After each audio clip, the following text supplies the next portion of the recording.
Yeah, I am violently hungover. What happened? I have no idea. I went to a rave bingo. Who would have thought bingo could get so lit? You guys. I would have thought when you said rave bingo. Hello, and welcome to Spooky Sips, where we put our love of horror movies into a podcast and sip some spirits along the way. I'm one of your hosts, Yvette, here with my co-hosts, Laura and Brianna. Hello. Hey. All right, so we just finished watching Weapons, which is still relatively new. Mm-hmm. I think Laura and I watched it on streaming. Yvette, did you go? It. Yeah, did you go see it? Yeah, I saw it in theater. Oh, okay. Yeah, Laura and I got it on streaming. Yeah, so it's basically the premise is a teacher goes into her classroom and it's empty, but for one child. And that is because all of the other children disappeared in the middle of the night. They ran out of their homes and have not been found. Is it third graders? That sounds right. They're like that they age. Seemed young. Somewhere around there. Yeah, they're like mid-elementary kids, Yeah. I feel like. And that's the movie. Mm-hmm. Yeah. Mm-hmm. Interesting movie. Yeah. And I did not know anything about it going in. No, I had no clue. Like, I actually don't even really know if I knew that it was like about children. Like, I knew that someone mentioned there were kids in it, but I don't know that like I knew what it was even about. Mm-mm. I knew exactly what you said. I did know that it was about a girl who like goes into a class because I think maybe I saw the preview or something, and all of her classes disappeared. And then I think there was one scene of like the kids running with like the airplane arms. Mm-hmm. But other than that, you have no idea why. So yeah, I didn't really know what we were getting into, but I heard it was really good. Completely blind. Like no idea. I didn't even know that it was about kids. Like, I think because the name doesn't tell you anything and I didn't like seek anything out. It was like, oh no, I don't know. I'll just go in and see what happens. Yeah. And I had heard from a couple of people like very differing reviews. Someone I know was like, that's a horrible movie. And someone was like, oh, I love this movie. So like, I wasn't sure what to expect. And I have to say, I'm a little judgmental when a movie opens with like a child narrator. I don't know why. Sometimes I'm just like, oh, really? I don't know. Who are you, Yvette? Yeah, well, that's kind of my thing. I know, right? But I just, sometimes there's something about it where I'm like, oh, no. But actually, this one was okay. Yeah. It was a little annoying. Yeah, Yvette, did you just feel like the movie started out silent? Because like you can't hear kids' voices, right? Really blocked out. It's just little trumpets, you know? Didn't know it was a silent movie. I guess he wasn't singing, so. Yeah. Oh my gosh. Yeah, this movie was insane. It it was so unique. Yeah, there was a lot happening. Like, no, it was an absolutely insane. Like, while watching it, I was like, "What am I watching?" The movie was wild. Yeah. Well, and we'll get into it once we start talking through it. But we were like, maybe a quarter of the way in, and Laura and I were like, "Ooh, I think we know what it's about." We were totally wrong. 100% wrong. So like, it was all over the place. So we'll get into it. Well, and as we talk through it, this will become obvious. I feel like not every movie can do this well, but I actually feel like this movie did it really well, where it basically shows a story kind of progressing in time through multiple different characters. Like it even has like the little like screens where it just shows their name and then we see it. But then it almost like goes backwards a bit and it like re-shows scenes that you had already seen, but you're like back in time and then getting caught up. And you're going from a different perspective. Like from a different perspective. I kind of liked the way they did it. I feel like they did it pretty well. Yeah, no, I think they did it well because I hate when shows and movies do this type of thing, but they show you like the exact same scene like 10 times, you know, like where you're like fully rewatching an identical scene and then they're like, now it's from this person's perspective or something. Like I hate when they do that. I feel like with this one, they did enough overlap to like connect you to the story, but it was mostly new info. Yes. Like it would just be it was just a moment of overlap, you know, and it really was, it was from the complete different perspective. So it was almost like you were seeing it for the first time Yes. because it was so different. Yeah, Like- it was really cool. The overlap, it was just to make you be like, oh, that's what we did know that this happened, but from the other person's perspective. So this is interesting. Yeah. So yeah, it was cool. Yeah. So yeah, it starts out that every kid in Mrs. Gandy, is that what her name is? Justine. Yeah, Like, Candy. The kid is basically saying like, yeah, they at 2:17 a.m. they all walked out of their house into the dark. And then you see the kids kind of running at the best way I can describe it is airplane arms. So it's like if you put your arms out to a T, but then slightly back. Yeah. Like if you're doing yoga, it's like full locust pose, but like upright. Put some yoga terms in there. But like it's like this weird way of posturing, like very, very stiff, but then like running. So it like puts you, like it makes you uncomfortable because people shouldn't be running like that. Yeah, and they're all doing it exactly the same. So it's very like intentional. And then school closes for a month for everybody to kind of deal with what happens. Yeah. And then we learned very quickly that people are like not okay with the teacher because they're like, oh, immediately blame. Like they're like, it's her fault. It's your class. The only thing they have in common is that it's your classroom. Like, what were you teaching in there? Like, it was, Well, and we learn that because then we get like the opening narration and like explanation, and then we get Justine. So now we're going to see things Justine's side of the story or part of the story. And then, there's this meeting, and it's working in a school and having to be on like the crisis response team, seeing some of the things that they did well and some of the things that was so wrong and how they dealt with it. Yes, it is a good idea to like have meetings with all of the parents to kind of debrief them on what's going on. But maybe don't invite the teacher that they all are blaming when the investigation is still underway. Don't have her be there and talk. Yeah. Not a good call. Yeah. Well, because one of the parents, I don't think they were going to have her talk, but one of the parents is like, we need to hear from her. And you can even tell that they're like, no, but then they're like, no, we need to hear from her. And then we learn later, it's one of the dads we then later get to know. Yeah. But you can tell that she don't want to say anything like, because she has nothing to say. Like, you have an angry room of people who you don't exactly want to go talk to them. And while we're talking about Justine, we got to talk about the hair. Okay, I want to talk about something. Okay, I've seen this actress in a lot of things, and I really like her. She's great. I also have curly hair. Not like that. I don't have that type of curly hair, but I have curly hair. Like, and I like her hair. Normally, it was not working in this movie, and actually, I think it helped her character because it made her kind of look like unraveled and disheveled because like it was a mess. One, because the color was so grown out that like you could just tell she was like not doing well. It was probably very intentional how they did this, but it looked like motherfucking Justin Timberlake from the early 2000s hair from NSYNC. Ramen noodle hair. That ramen noodle hair. Yes, that's 100%. what it looks like. 100%. That's all we could think of the whole time.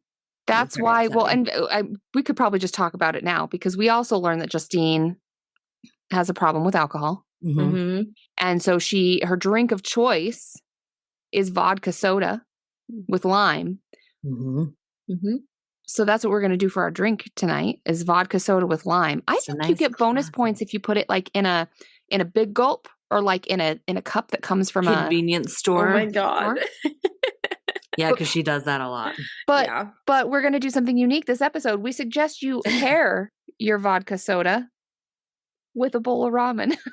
Sounds pretty good right now, actually. Honestly, it sounds so good. I could go for that right now. Honestly, so go for some ramen right now. That would cure my hangover. That would like pair well too. You know, you get like the vodka soda with like a little lime. Right, I think would pair nicely with the ramen. I feel like ramen is the best hangover food. Oh ever. yeah, like that's the one. Because sippers, I'm violently hungover today. It's painful. I threw up in my bushes last night. You guys, it's rough out there. It's How But you dare are Tom. rallying for Spooky Sips. Are you going to do a hair of the dog for this recording? Or No, I'm having Sprite so I Okay. don't vomit. That's a good idea. Yeah. Yeah, just some good old Sprite. Yeah. That's I haven't had a Sprite in so long, but it is slapping right now. It's so good. I feel like Yeah. if you're like sick, if you're not feeling well, Right. Sprite can just be so perfect. oh yeah. No, I feel like soda when you're sick, like a Mhm. Coke when you have a cold, Mhm. hits so good. So good. Just right. Mm-hmm. So we see, so after the meeting, she goes home. She's pouring herself her vodka soda with her ramen hair. And then there's this scary, aggressive knock at the door. Yeah. So we get kind of like our first like bit of like spooked out bit. And she like shouts like, who's there? And she goes to the door and no one's there. Mm-hmm. And so then she goes back inside and then they knock again. So she's like freaking out, upset. Right. Which And like then fair. She discovers that someone had written witch on her car. because they're thinking she's a witch and she did something to make all the kids run out of their homes. Yeah. But we should say the cops have said like the reason she's free and out and about is like they have nothing to show that she had anything to do with it. They basically have nothing, no answers whatsoever. And like they can't find the kids.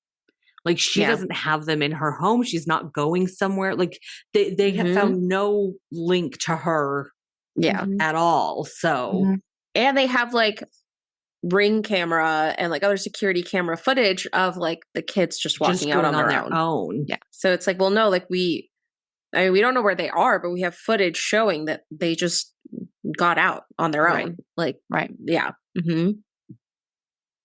But then we see like she has a meeting with the administration and she's like wanting to work, which I get. She's probably just going crazy because it was her class. Like that's got to be, can you imagine? No. Oh God.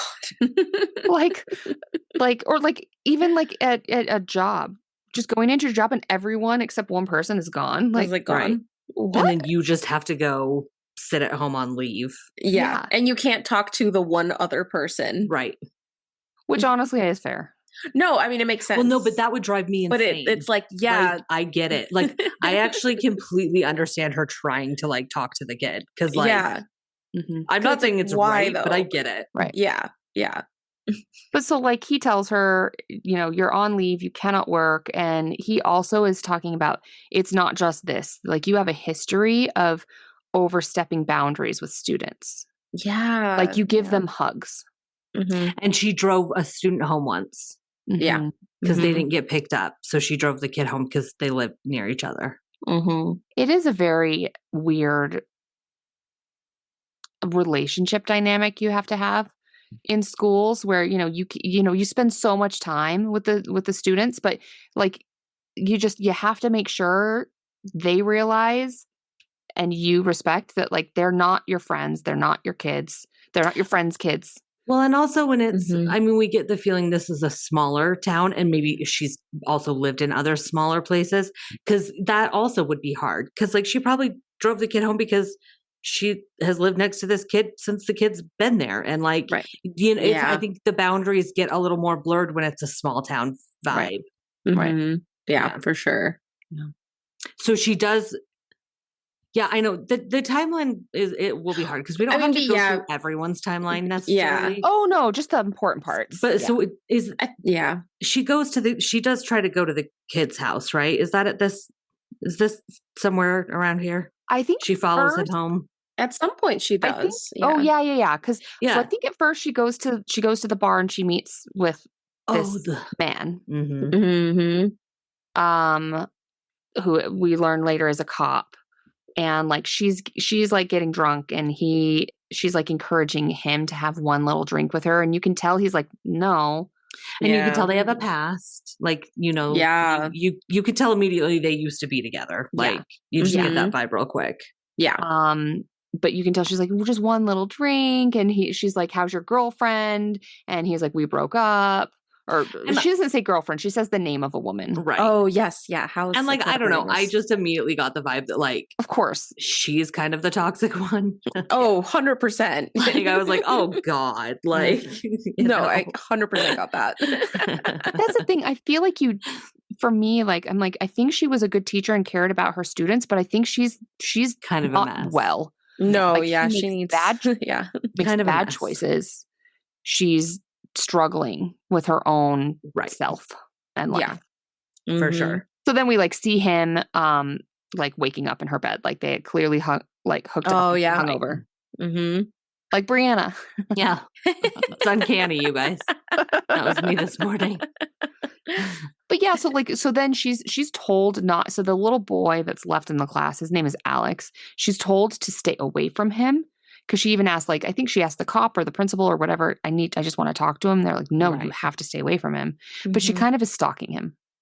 Because she like she had gone by his house a lot, and she had tried to talk to the principal about like she thinks something's wrong at the house. She's like because she had gone and seen that the newspaper had been put up on all the windows. There was no one inside. The newspapers were on the driveway. Like she was like, you need to go do a wellness check.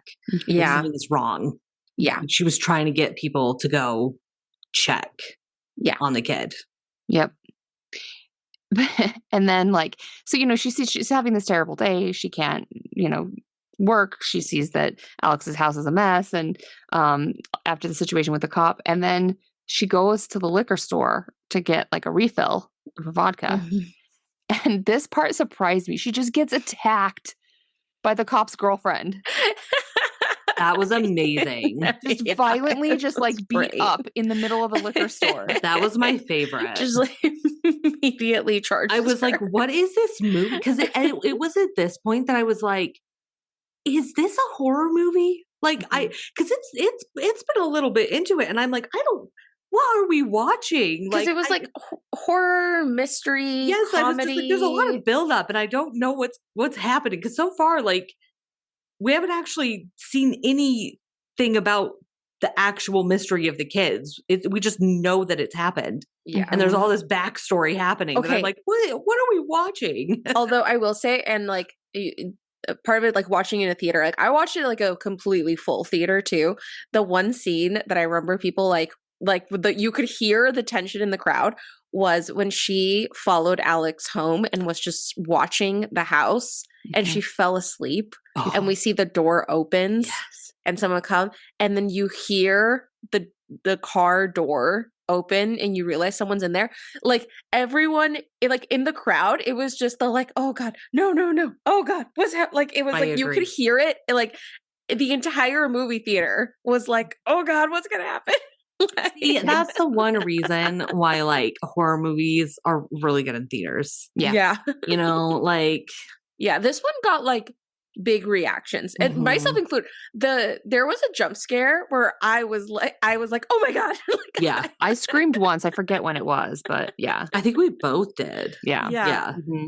No, that scene was really scary just because the woman looks crazy the way she's walking and you see she's got scissors. And then when she gets in the car, like that is so scary. Yeah. And then she just cuts off some of the ramen noodles. Yep. She gets herself a little snack. And I think this is when, I'm not sure, but I believe this is when we do see what the dream is that Justine has while she's in the car. Yes. Which we could talk about now or we could talk about during psych.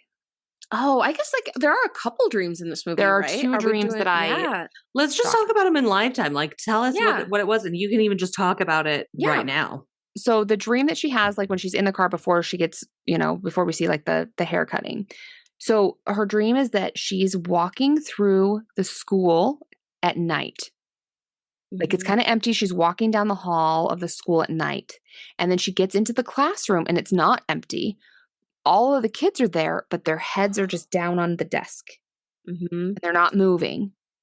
But Alex is sitting in his seat at the back of the class, and he looks up at her, and he has like really dark makeup around his eyes and a bloody mouth. Yeah. Then she dreams that she wakes up and she's in her bed, but that she sees a creepy face coming out of the ceiling. That got me. That was when I was like, okay, here we go. Here it is. Here we go. That one got me. Yep. And this creepy face comes out that has like dark makeup and stuff too. So that's what I had written down for her dream. Did I miss anything about the dream? No, that sounds right. I think you got the big stuff at least. So let's talk about what this could mean. So if you dream about school in your dream, especially if you're an adult. Now, this is a little different because she's a teacher, but I'm still going to roll with it. Yeah. It can kind of be about how your past is impacting your present. When you dream about parts of the body like eyes and mouth. So eyes can be about what are you not able to see or what are you refusing to see? The lips and mouth, and this is out of my dream book, guys, so I apologize. If you dream about like the lips of the mouth, it could be about female genitalia. What? That's what my book said. Or it could be an like a symbol that of like someone needing to like take in more love and nurturance. We're gonna go with that one for this. Okay, female genitalia. I mean, you know, one and the same. Yeah. Why not both? Yeah. Losing blood because like the blood was coming out of his mouth can be about losing either moral or physical strength. And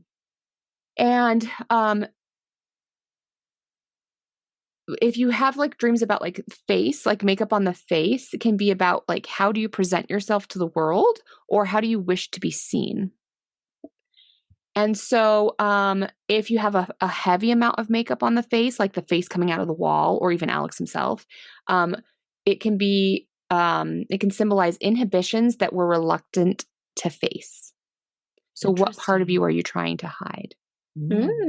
So what I think this is about is that, yes, there's this whole disappearance with the kids, but also Justine's past of like crossing those boundaries, making poor decisions, abusing alcohol, that is still haunting her, especially now that this new situation is coming up.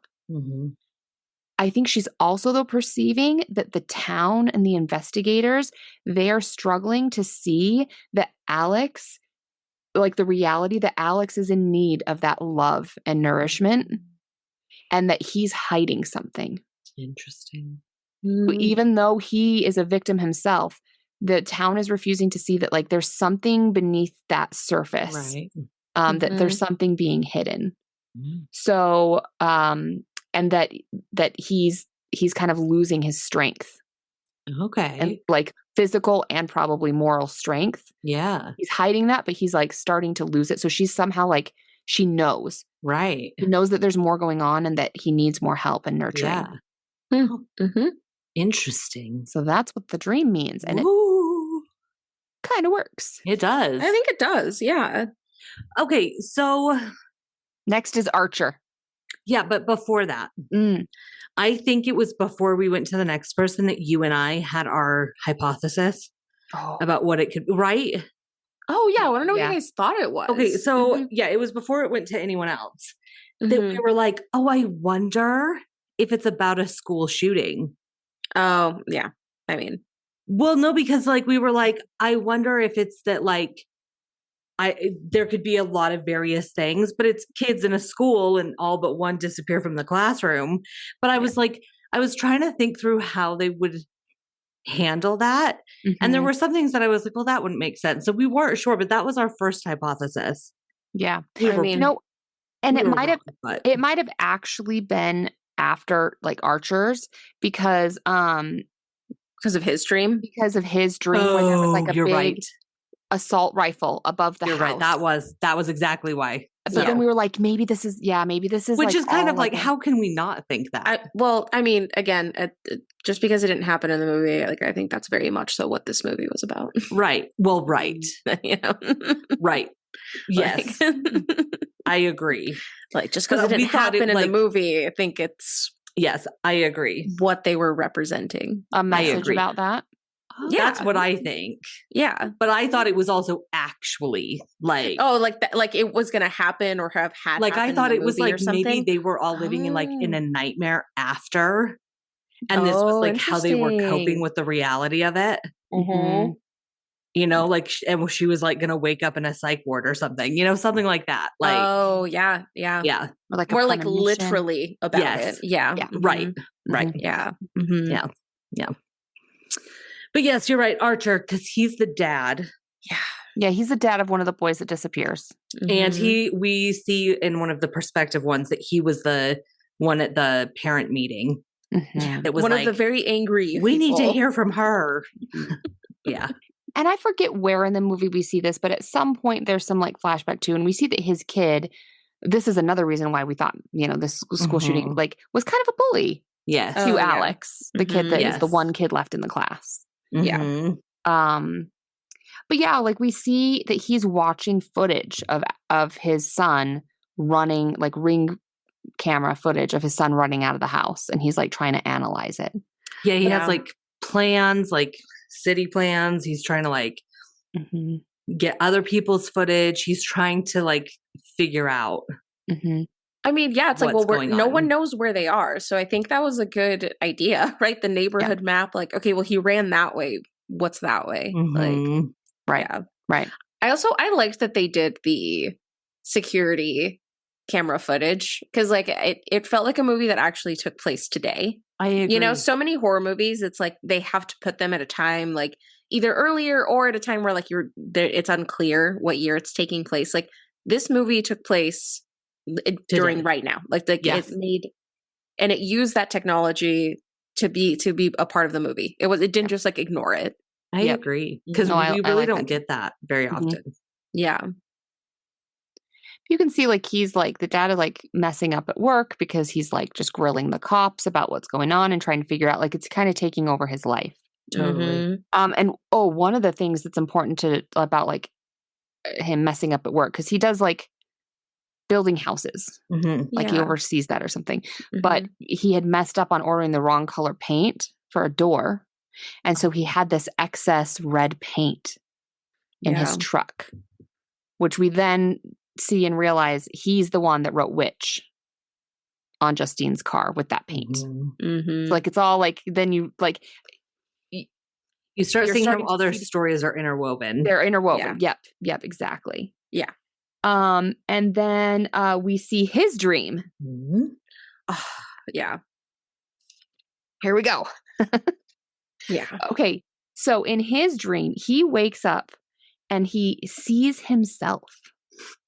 Like he wakes up and sees himself dreaming. It's kind of like an out of body experience. Yeah. And then he sees his kid, Matthew, running with the airplane arms. Mhm. He sees him running away, but then he sees him coming back into the house. And when he comes back into the house, like Archer looks back at the house, there's thunder and lightning and clouds above the house, but then there's also this giant image of an assault rifle with the number 217 on it, Mhm. which is the time that the kids all disappeared. So then he goes upstairs and and Matthew is in his bed. His son is in his bed. And his dad is asking him, like, where did you go? But the kid won't respond. Mhm. And then the dad starts to cry. And then Matthew like turns back around toward him, but it's not him anymore. It's a creepy old woman's face with like clownish makeup on. Yeah. Scary. Yeah. Good dreams in this movie. Uh-huh. Yeah. And I feel like to me this because actually I really liked this movie. And I think it rode the line of like having like comedy in good spots with like horror and stuff. And like to me, that dream I think was like and that whole scene really, like that was the saddest part of this whole movie. Yeah. Like watching him I just agree. crying for his son, trying to like apologize for, you know, not being a great dad or not being there, not saying you Yeah. loved him, like all of that. And then the dream where it's just like, yeah, the literal gun above the house, literal violence hanging above them, and all, like, to me, that I think was like the saddest part of the whole movie. And when I saw it, I was like, I think to me, I was also like, oh God, like, is this movie about to get even more sad? Like, I think while watching it, I was kind of like, oh God, like what are we in for here? Yes. Yes, totally. No, I agree. So let's analyze this dream. So if you dream about yourself being outside of your own body, that could indicate a detachment, like kind of from your reality, or like a crisis, an identity crisis. Or it could also be about, anxiety about feeling powerlessness and out of control. Okay, so the kid running with the airplane arms. Now, that really is something that happened, so it could just be that he's remembering that. But if we're going to just talk symbolism dream-wise. So children in dreams can also just symbolize like innocence, future, and vulnerable parts of yourself. And like the airplane arms could kind of indicate like desire to break away, or like that you're breaking away from the safety of your home, like you're flying away. But him coming back to the house means that like his reality, the kid's reality, can't actually be avoided. That's why he came back. So the gun being above the house is a pretty obvious symbol of violence and looming threats and destruction. So, okay, the 2:17, it's the time that the kids went away, but why did the movie makers decide to go with 2:17? Good question. So if you kind of take like what numbers could symbolize, 2 is kind of about like dualities, like opposites, relationships. 1 is more like individuals. And then 7, we've kind of talked about before, can be like a spiritual thing. So combining those numbers together could kind of like be about like existential crisis, like family versus individuals versus like what society, religion, culture views as what should be happening, and that there's a disconnect there. Very deep. Very, very deep. Very deep. And then thunder and lightning could symbolize divine messages or uncontrolled forces, which is obviously something that ends up happening in this movie. The kid being quiet in the bed is really just representing the dad's fear of just disconnection and loss from his son. Yeah, that makes sense. The turning into the old person with the creepy clown makeup is I think a symbol of the passage of time. Like it's been a while at this point. And so the dad's worried he's running out of time. It's going to be too late. And then we've also talked about like the clown makeup could be like distorting like a reality that they're not talking about.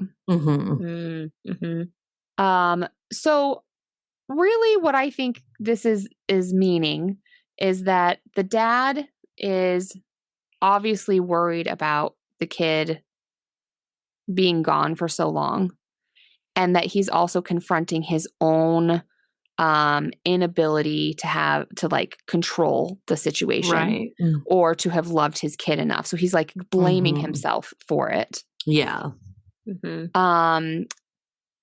that he's also aware of the kind of bigger forces like outside of nature, I guess, that he knows it, like these divine, spiritual, spooky, witchy forces. Right. So he like knows that that's happening. And so, yeah, I think he's kind of just trying to process what's going on. Totally. Knowing that a force outside of anything he could control is what's happening. Right. And just processing that disconnection he's having from his son, where he feels like maybe it's part of his fault, like that the son needed to flee, or the son didn't feel like safe enough in the home to talk to him about it. And he just ran out. Yeah. That's the dream. Interesting. Yeah.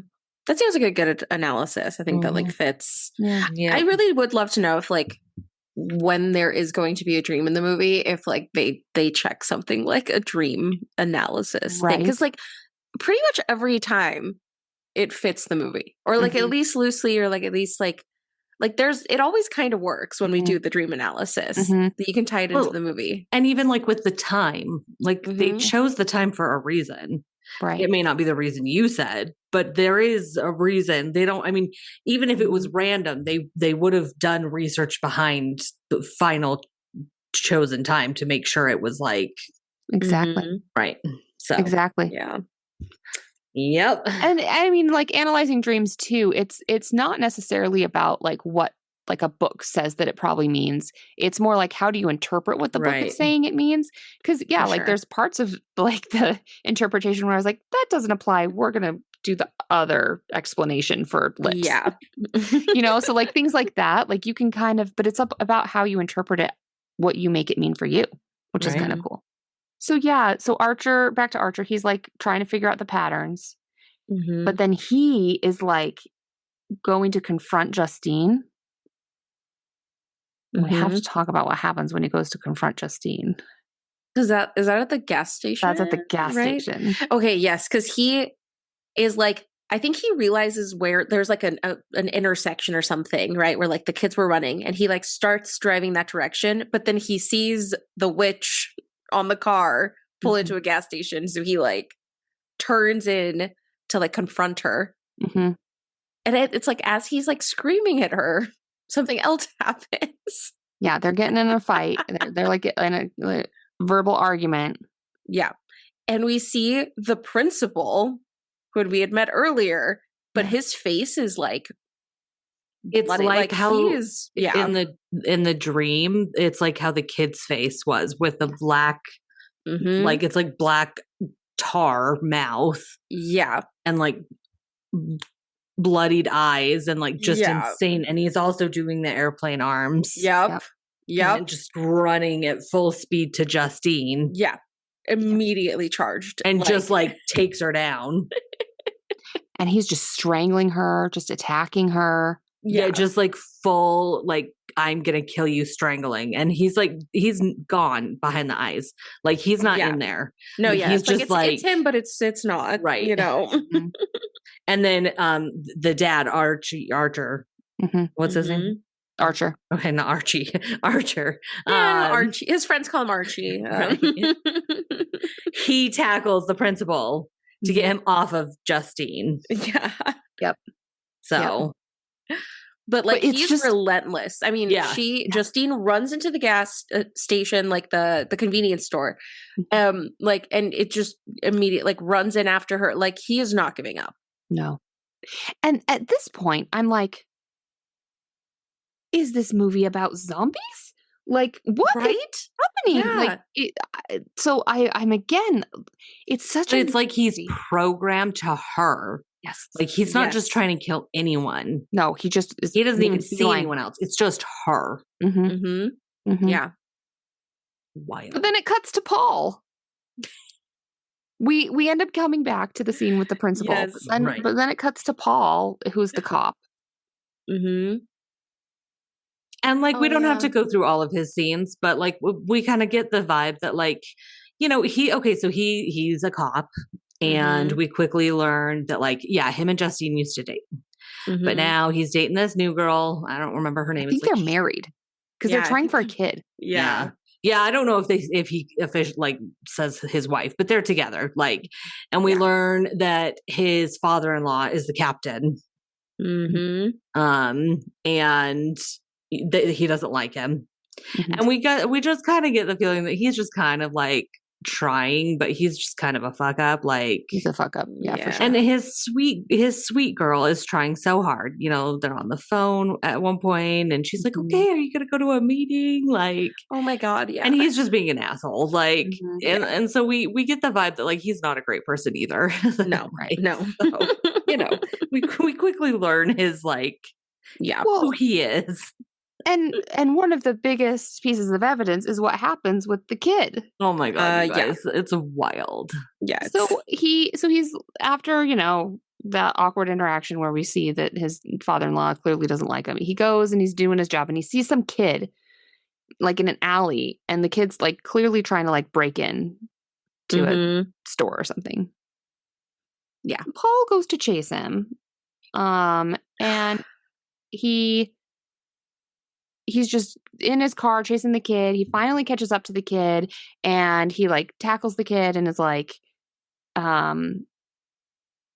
when you get arrested, and I know this because for some reason I love watching like videos of people getting arrested. She knows it because she's been arrested personally. Yeah, but from my arrest. You watch people get arrested? Yeah, like I don't know. For some reason I really like watching like body cam videos. I don't know. It's so interesting to see what people do when they get arrested. Like, I don't know. That's a new like one. the I'm old not gonna show lie. Cops. It's like Cops. It's kind of like watching modern Cops. day reels. Yeah. But Cops. Yeah. That's a new one. I don't know if it's really interesting just to see like how people like act. Like, we're idiots to our core. They always do the stupidest stuff. I mean, yeah, I guess that's fair. But anyway, so when police officers are arresting someone, before they're going to take them to jail or take them in, they always search them. Mm-hmm. But when they search them, they always ask, do you have anything that's going to poke, stab, or hurt me? Because they want to ask the person, like, hey, before I put my hands like on your body to check for weapons, like, tell me if there's something there so that I don't get poked. Yeah. And the cop, Paul, is like, I really don't want to get poked. Do you have anything that's going to poke me? And the kid's like, no, I'm innocent. I didn't do anything. Yeah. And of course he gets poked. He was lying. It's a fucking dirty needle. Poked by a dirty needle. Oh. And he flips out. Yeah. Like, very much so freaks out. And then knocks him, like, basically unconscious. Yeah. He basically, like, as soon as he gets poked, he just, like, sucker punches the kid. Knocks him out. Yeah. And then he's like, oh, shit. Oops. That's on camera. Immediately turn off the camera. Right. Yeah, he immediately turns off the camera. And then, like, once the kid comes around, he's basically like, hey, look, you fucked up. I fucked up. We're good. Yeah, we're good. Oh, also, do you have AIDS? Oh, my God. No? Okay. All right, cool. Like, let's call it a day. Yeah. We're both going to go. And I'm never going to see you again, right? Like, you're going to get out of here. And you're never going to tell anyone. Mm-hmm. And then he goes back to the station and he tells the captain. Yeah. And the captain is just like, you piece of shit. Like, he's like, I hate you. And he's basically like, look, this will probably just disappear. Like, the camera will get re-recorded over. Like, let's just let it lie and get tested. Yeah. Like basically, if nothing happens in a month, you're fine. Right. It's like his thing. Yeah. So, yay, police. Yay. Yeah. So, yeah, that's just who this guy is. And of course, like, he sees the kid again. Mm-hmm. Well, yeah. So then we learn about James. Story. Mm-hmm. Okay. And I feel like before we even talk about him, this actor freaking crushed. I agree. Like, so amazing. His whole performance was so I don't remember like, what his name was. James. No, yeah. Oh, James. Like, he just, like, his acting the entire time was so good. Like, so good. I feel like I do have to just, like, add. No, his story was genuinely one of my favorite, like, chapters. No, his little chapter was fun. His acting was just, like, so good. Like, he nailed it. Mm-hmm. So, yeah, he's just addicted. He's doing lots of drugs. Yeah. And he was trying to steal something when he got caught. We then... by the cop. But then he needs more money. Like, he has to, like, he's like talking to somebody on the phone. I don't know if it's like a brother or somebody, but he's like, no, I got a job, but in order to go to the job, I need clothes. And in order to get clothes, I need money. And like, yeah, like, it's like, it's just, and I feel like he's even like, oh no, like, I'll pay back this time. Like, I'll pay back mom. Yeah, you can tell this happens all the time. This was not a new thing. No.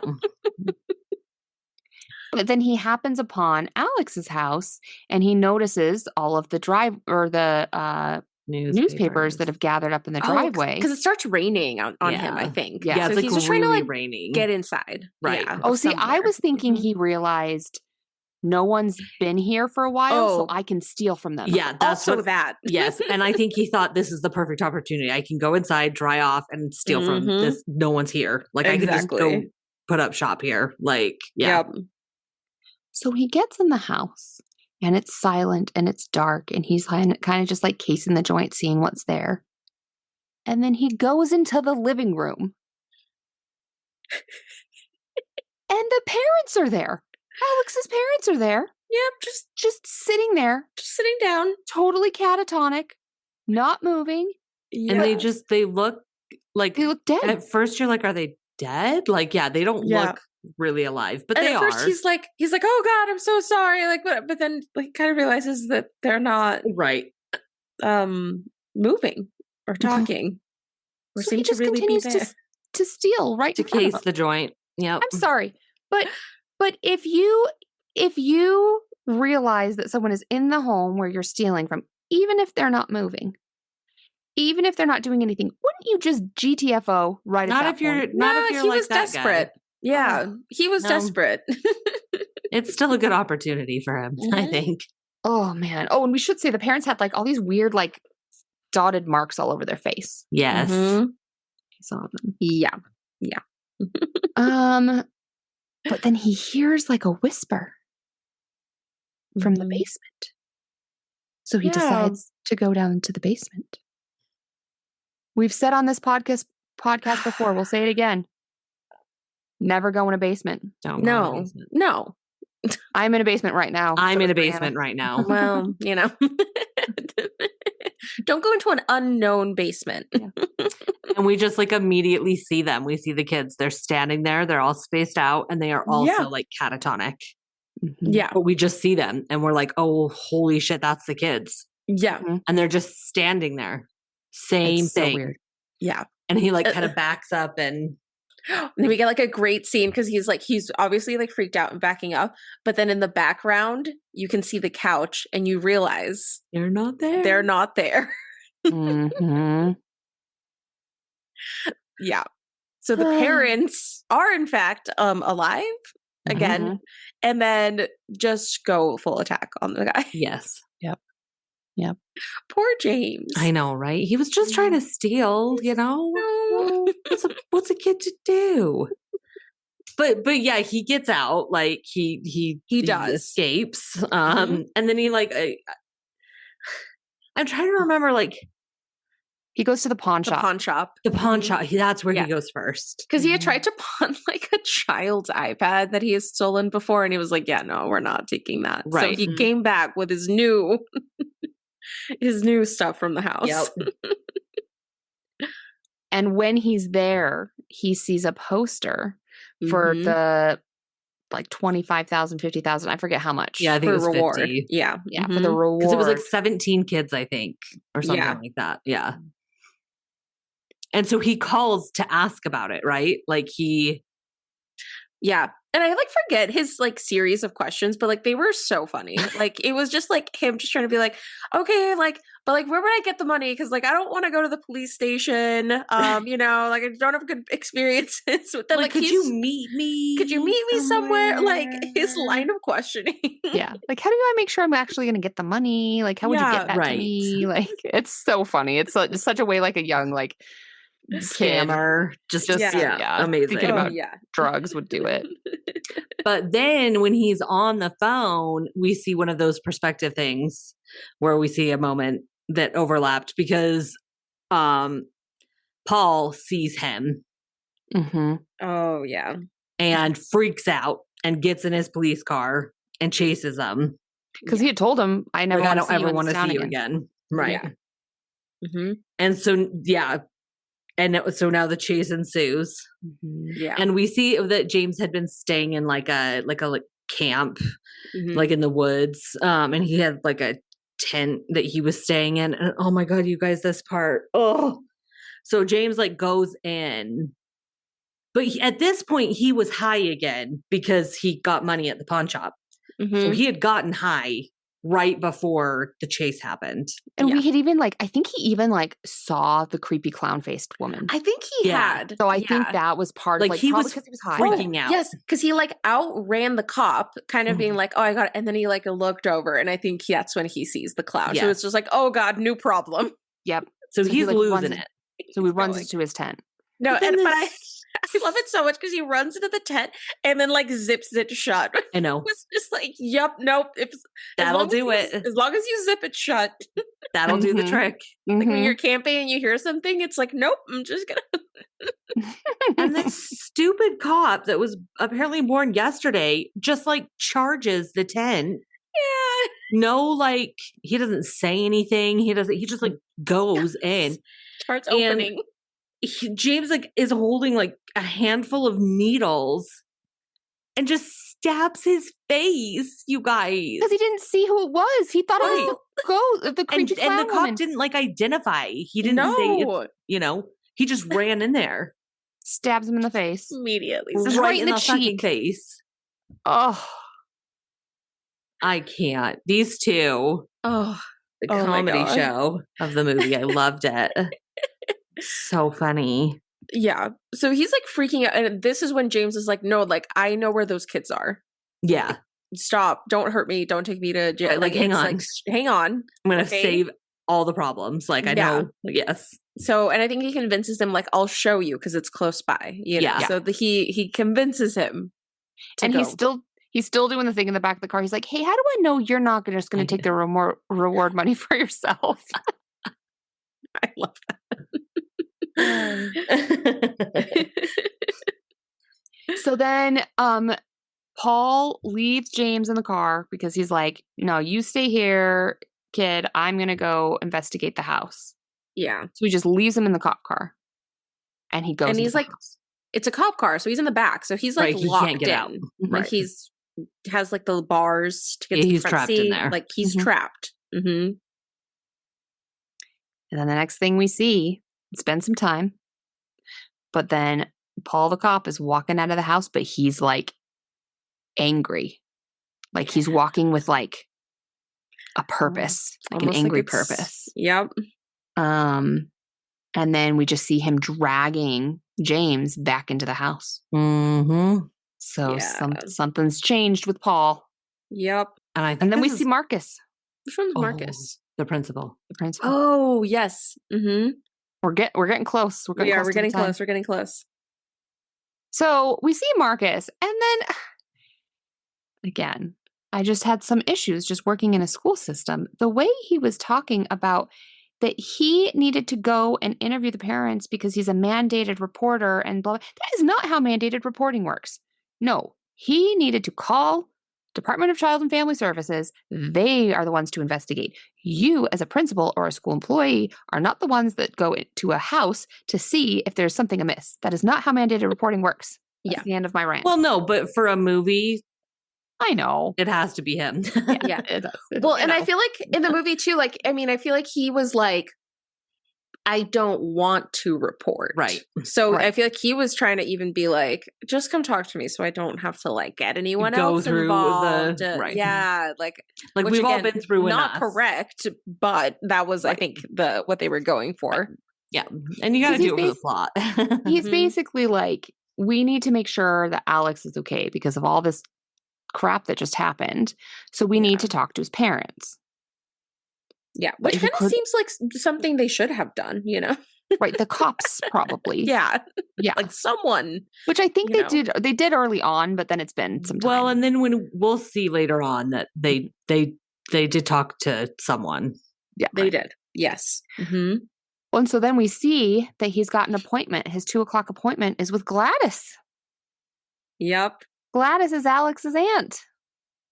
Who's just in town for a bit, you know, to help. To help because she says that Alex's parents have a touch of consumption.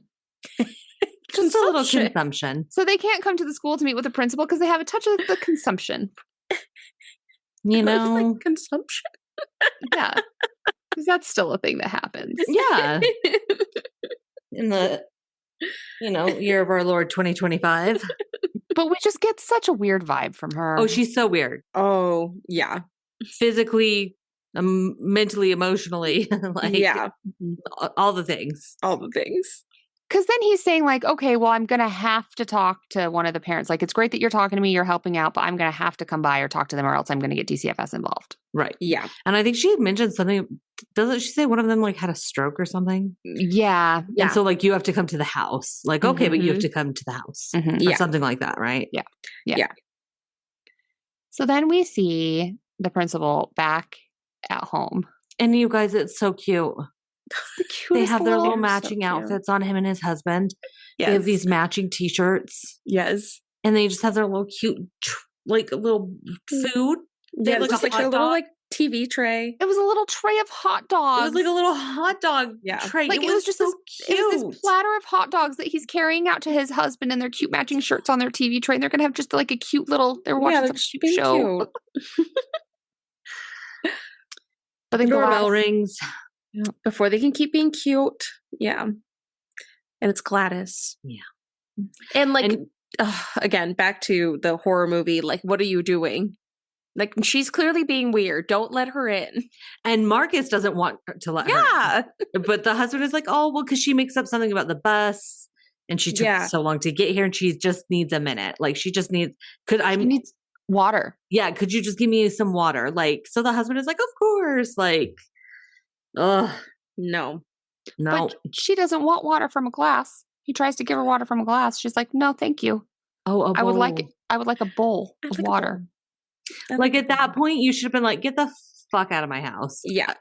No. I mean, from the very beginning, you know, again, if someone, you know, I'm assuming if you work at a school and someone's parent or aunt shows up at your house, you should not let them in. Absolutely not. Right. Absolutely not. So he goes to get her the bowl, and then she like comes into the kitchen where he's, you know, getting her the bowl of water. And then he notices, he's like, is that my ribbon? Like from his office. Because he had a ribbon, like a first prize ribbon or something in his office. Yes. And she's it's like around a stick. Yeah, she's like doing something. Like she's like taking stuff out of her bag. She has a stick. She's like winding it together. Like she's like doing something. Yeah, things are happening. Yeah. And then, you know, he's realizing this is weird. She's doing all this stuff, that she's got my ribbon. And then she just cuts her own hand, this big cut on her own hand, and rubs her blood onto like the stick and the ribbon. Yeah. Yeah.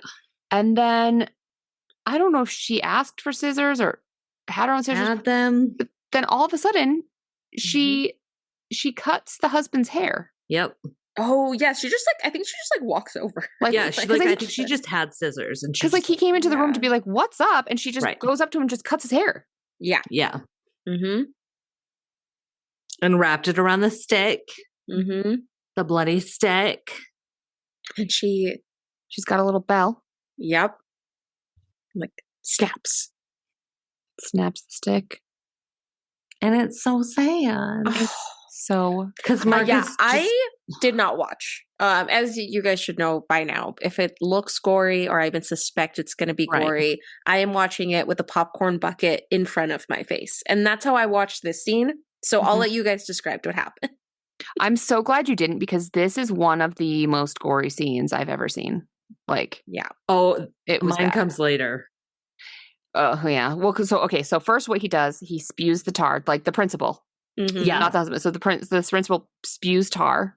Yeah, and then he attacks his husband, and he like bashes his head in such a way that like I don't even know how he does it. Like he uses his own head to bash in his husband's head just repeatedly. And so it's like his head becomes obliterated. Like it's liquefied. Like his head is gone. Like liquefied head. Yeah. Yeah.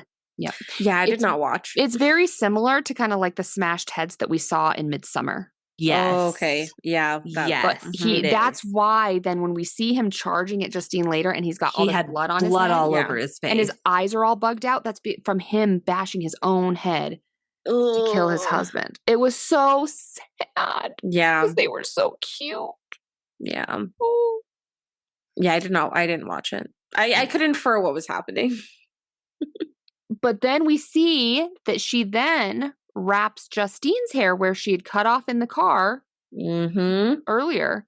Yeah. She wraps Justine's hair, and all of a sudden that's why he goes after her. And he's just straight, like Yes. beeline, like just runs immediate. out of the house. Yep. Runs out. Yep.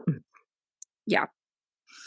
And that's when then we see a little bit more about Archer trying to help Right. Justine, and he's then like trying to fight the principal back. Yeah. A chase ensues.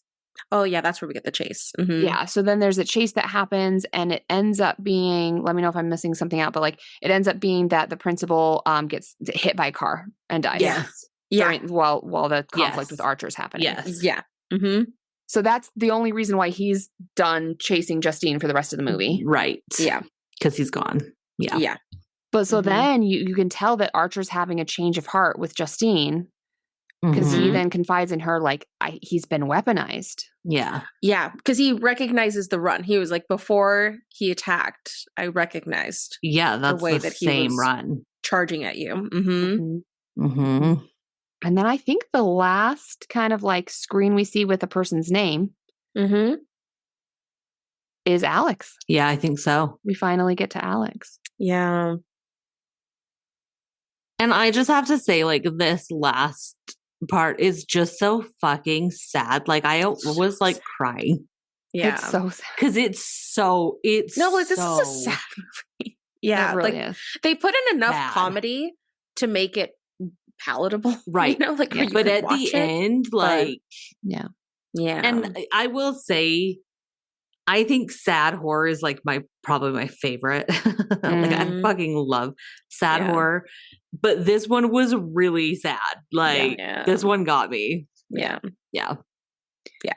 We see his start of the story where like we see a bit of bullying happening at school. But pretty much his house is normal. Like his mom is getting on him happy little family. Yeah, like to do his chores or whatever, and they're like they're so normal. cute. Yeah. They're just a little family. Yeah. Aunt Gladys arrives. Because we get the feeling that, like, you know, her mom died and this is her last living, like, you know, sister on that.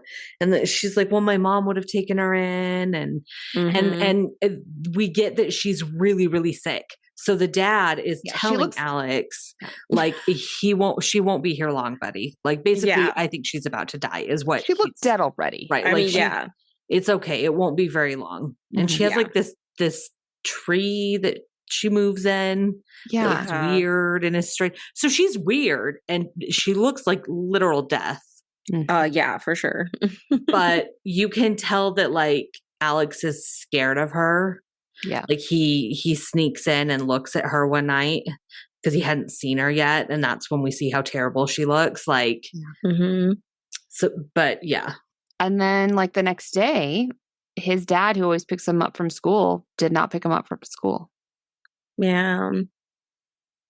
And we should also say, again, because we've seen at this point, this is before the kids disappear. Right. Yeah. So we've like backtracked quite a bit. Backtracked a bit. Yeah. So his dad doesn't pick him up from school, and then he gets home and his parents are just kind of sitting like at the kitchen table facing each other, I think. And they're just shells. They don't talk. They're just there. They don't move. Yeah. And he's kind of smart, like, because the aunt is there and he's like, what's wrong with my parents? She's like, oh, they're just not feeling well.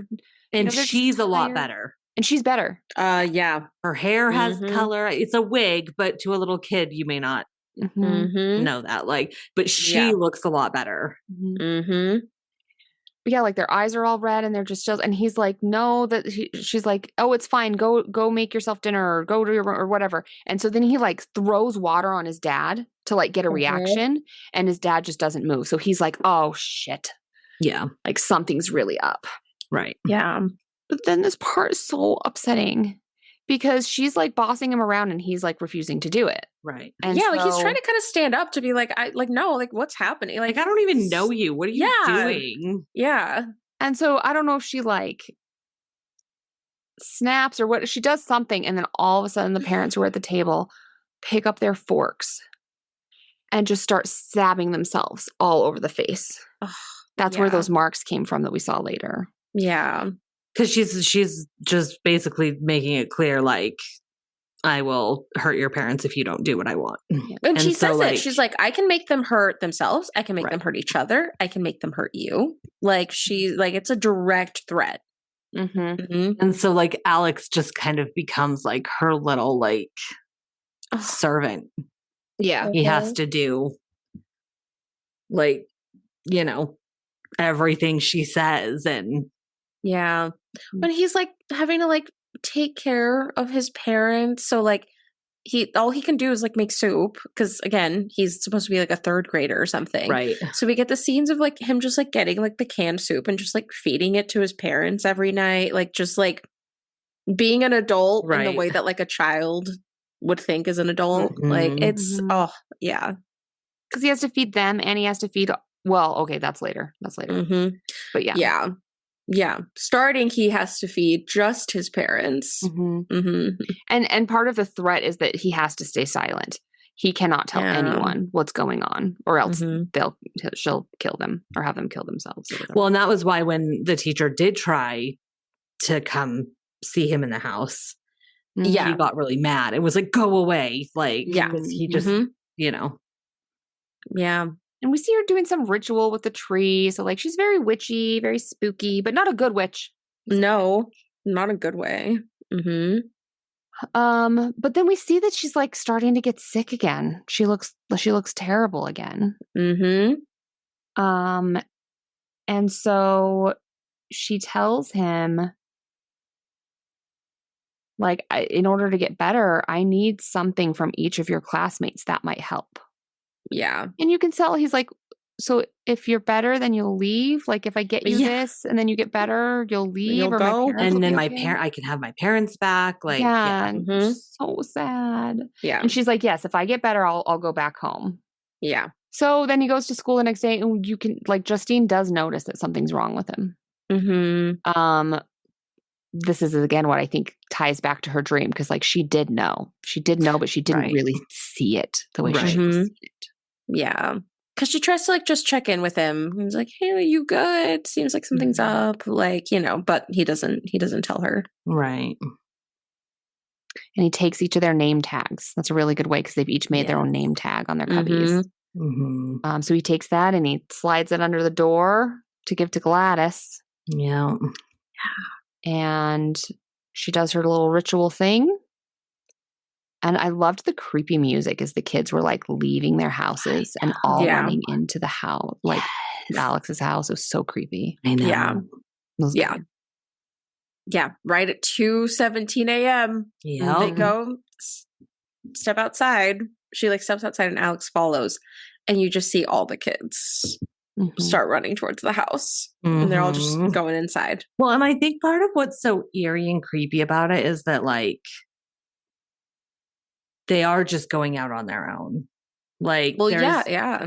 Like there's no force. There's no, so seemingly to everyone else, like they're just walking out and going out of their houses. Like it's really eerie to watch now that we have the context of what's happening. I love the way that they do the like filming of it and unveiling of what's happening. Yeah. Because like the more that we learn, we see it in hindsight. Like I just love the way that they did that. Yeah. They told the story.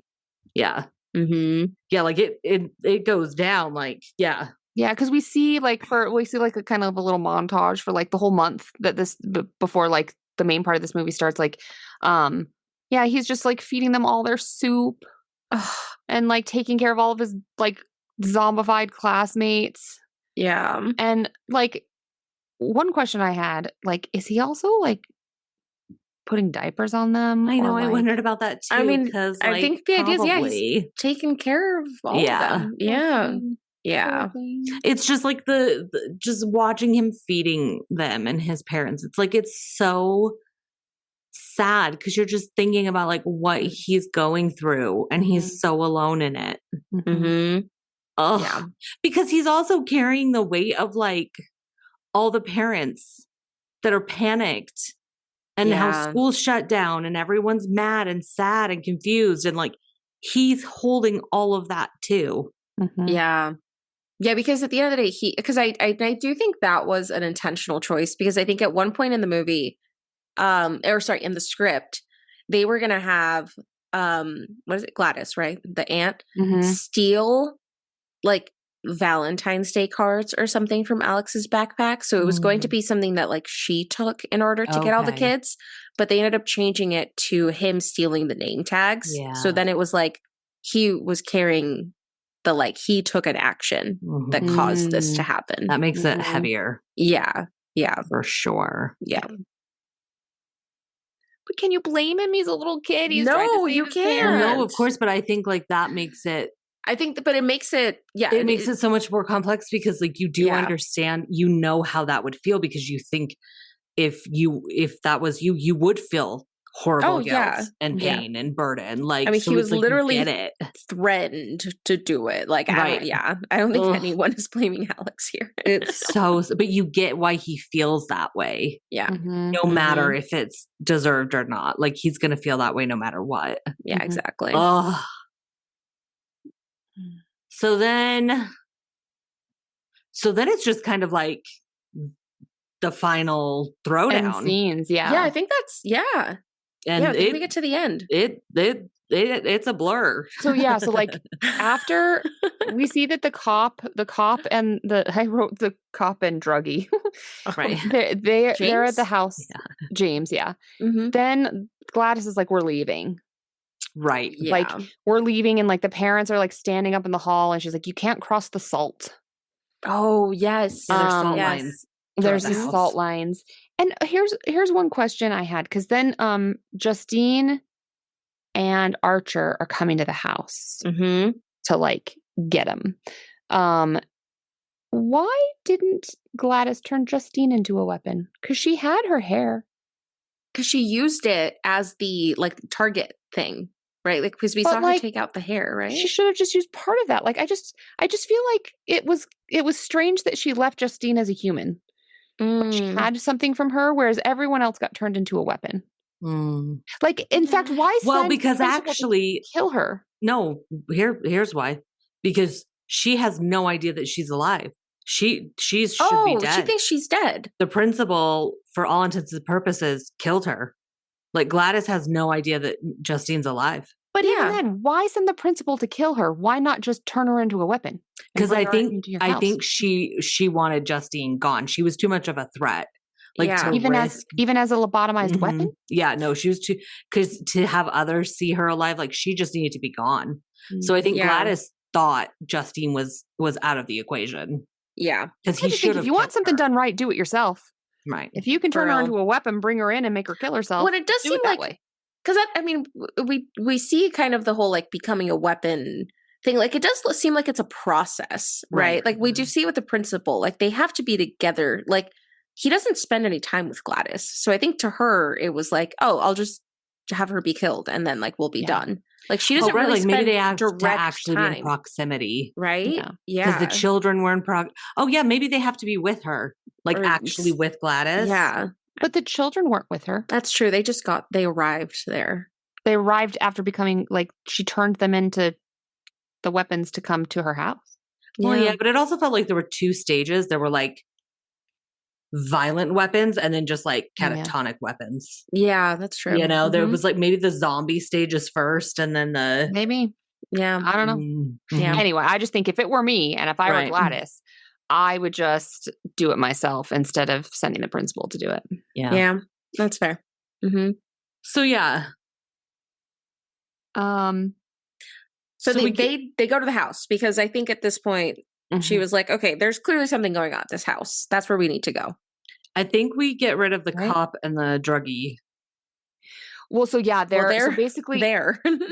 they're all attacking. So like Yeah, they're all weapons, there. Parents and the kids, like they're all starting to attack the Archer and Justine and Alex. Mhm. Yep. So the parents are trying to attack Alex, which is so sad. Yeah. And then the I think that's when I started crying. yeah. And then the cop and James are trying to attack Justine and Archer. Mm-hmm. And during one of this attack, one of my favorite moments was like she's like looking for things to like, because I think it's the cop that's attacking her. Don't. Yeah.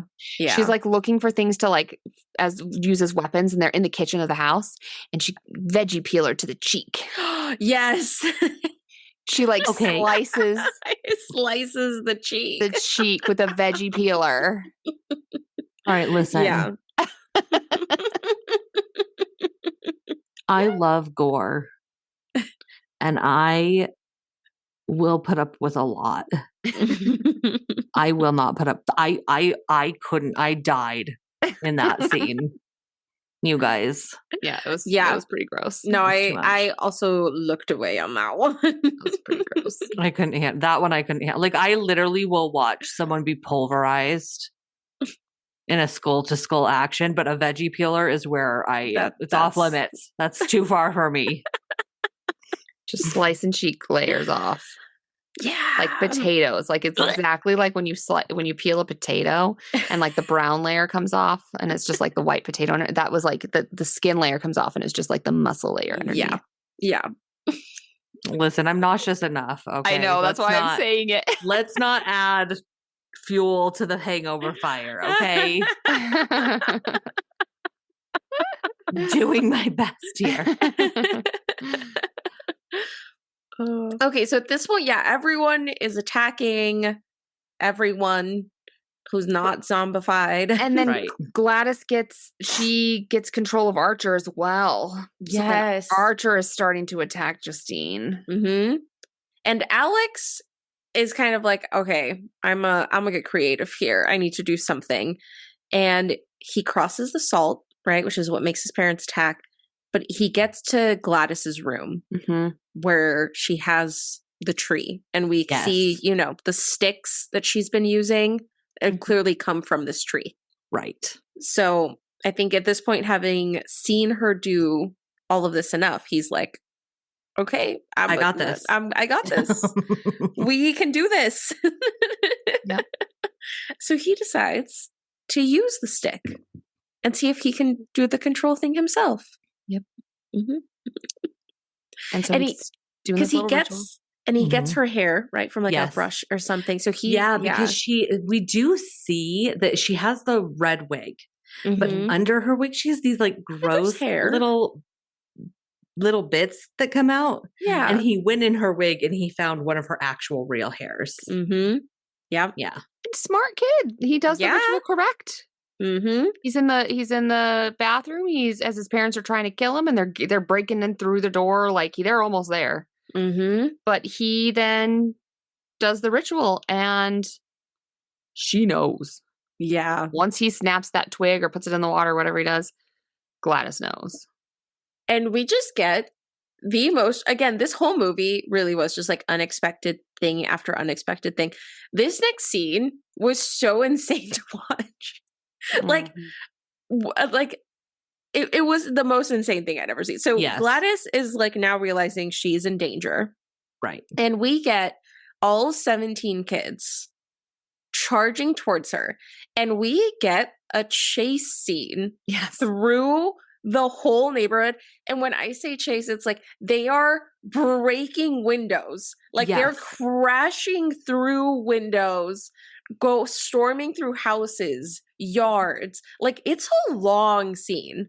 It's a very long scene. It's a very long scene, and it's almost like like in like silly cartoon, like kid cartoons, like Scooby-Doo. Where there's like like Scooby-Doo, where like there's Spy Kids when the robot kids attack. Yes, I don't know. That's what I thought of. But yeah, like there's like the one person, and then the mob is like running after, and they just like bust through all the like neighborhood doors, like in and out through doors and windows and like fields and hills and. But they pulled it off without it being like too cheesy. It wasn't necessarily scary, but it wasn't like, stupid. No, it was just wild. It was just crazy. Insanity. My favorite is when they like break into like, there's a family just at home hanging out and they like just bombard into their home. Yeah, and they're the like, living room. what the fuck just happened? Like, Gladys is like opening doors and like running through. The kids are smashing through the windows, chasing after her. Like it is a crazy scene that we see. And then they finally get her. Like Oh, they you catch guys, up it's to her. wild. And again, it's the kids just start literally tearing her apart. Yeah. Like they're just Like actually grabbing, yanking. Like they yes. are Just blood going, Skin, literal limbs, bloodbath. everything. Yeah. Yeah. It's That's- amazing. I mean, It honestly, feels like you're so victorious, excited, you right? know? Because she's such a bad person. I Yeah. know. But it's just like the most like again, it's like the shock of this whole movie is like, so you see that happen, and then you get Archer, right, the dad, who, you know, was kind of like chasing after them, and goes to just like pick up his son and then just walks away. Yeah. Like it's just like, okay, we're just gonna move on from that. Yeah. And then we get the final closeout. We get the child doing the voiceover again. And like it's just like, yep. And then that happened. And some of them started talking again in the future. After a year. A long time. Yeah. That's it.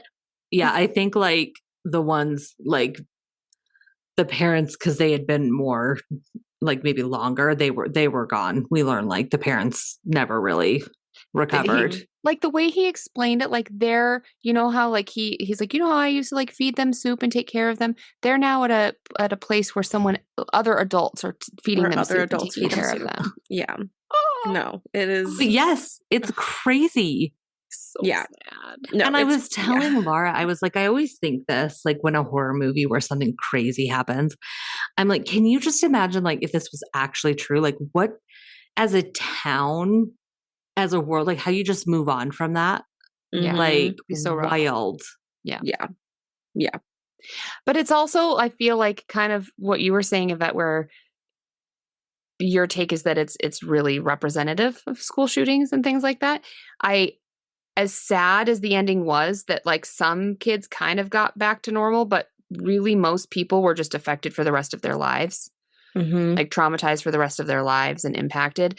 It, as sad as that was, I kind of appreciate that they didn't just wrap it up like everyone ding is back to normal. Because that's how it is. Yeah, that's what I liked about it. It's like that. It's like it felt like, again, it was like, yes, the kids got back at it at you know, the witch that was ruining their lives, but like it wasn't a happy ending. No. You know, and I think they did a good job of being like, yeah, like again, no, yeah, you don't get to just snap and like everyone lived happily ever after. I agree.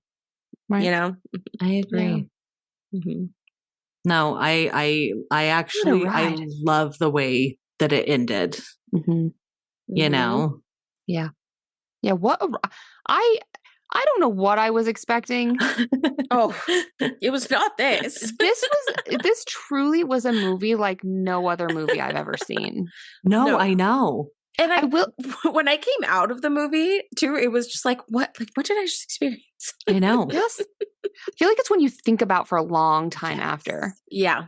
Yeah. Like it stuck with me, this movie. I know Laura and I were just like, don't talk about it. Don't. Because whenever we watch the movie together, we try really hard to like keep a minimal chatting. Yeah. I think this one, like I definitely needed a second to process though. Like I remember like I watched it and I was just like, that was a lot. I need a palate cleanser. I know. I'm gonna go watch something happy and then go to bed. Yeah. And then the next day think about this. I think we watched like Sabrina the Teenage Witch after. So. Yes. That's usually our go-to. Yeah. Oh man. So do you have psych, or were you hoping to do like the dream analysis and we made you do it earlier? Is there still some psych to do for it? I have a bit of a psych. So my psych was going to be half like dream analysis, which we already did, and then half a little bit of talking about the weapons and psychologically what maybe was happening with them. Yes. Ooh, okay. Yes. But a reminder.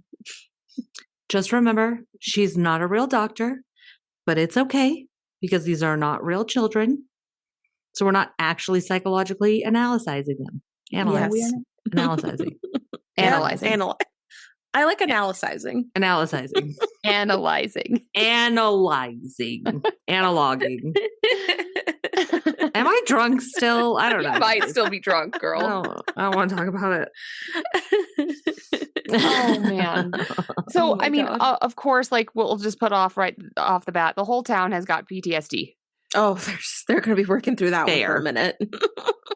So they're all, yeah, that's going to take some time, Yeah. if ever. But let's talk about the weapons.